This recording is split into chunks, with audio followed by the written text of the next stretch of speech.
ধরুন করিম হাসানকে 5 লক্ষ টাকা ধার দিল। তখন করিম বলল, ভাই হাসান, আমি যে তোমাকে 5 লক্ষ টাকা ধার দিলাম, সেটা তুমি যে আমাকে টাকাটা ফেরত দিবা, সেটার বিশ্বস্ততা কি?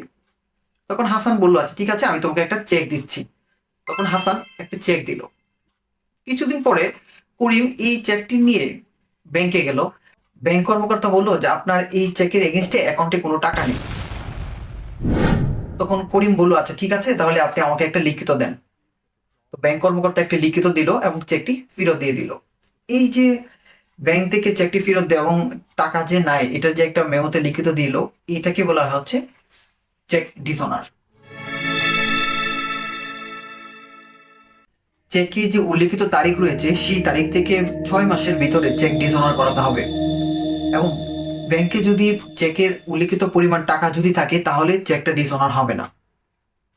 এবং চেকটা ডিসঅনার করাতে হবে ব্যাংকিং আওয়ারের মধ্যে, অর্থাৎ ব্যাংকিং টাইমের মধ্যে।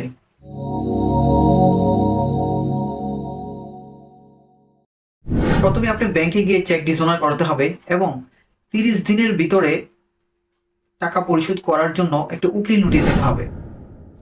উকিল নোটিশ দেওয়ার পরে ওই 30 দিনের ভিতরে যদি টাকা পরিশোধ না করে, তাহলে পরবর্তী 30 দিনের ভিতরে আপনি আদালতে মামলা করতে পারবেন।